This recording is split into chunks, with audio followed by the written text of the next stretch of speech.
Devido a um pequeno acidente, que a Isabela quase quebrou o pescoço, estamos reiniciando a gravação.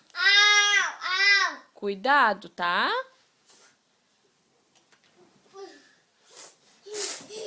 Ih, o nariz tá ruim, filho?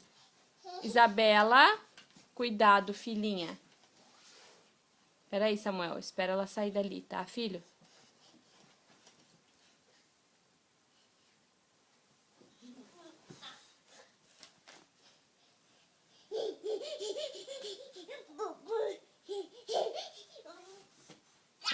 Ela fica esperando ele ajudar, olha, safada.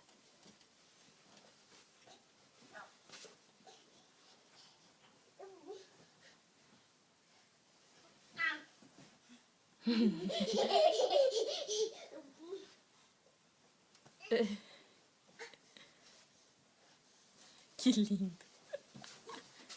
Ai, seu lindo. Ai, em cima dela, cuidado. Ai, ai, ai.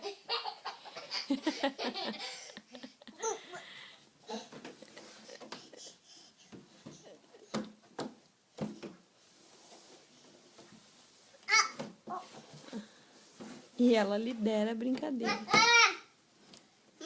Mãe! Ela já vai. Espera que ela já vai. Cuidado, não vai cair de nariz no chão, né? Ó, lá vai ela. E ele vem atrás.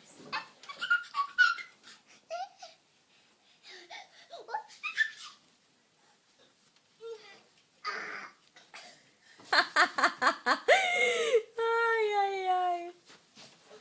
Espera ela descer, Samuel. Espera, Samuel. Sem vergonha. Ai, gente, que divertido. O problema é que a hora de dormir já passou faz tempo.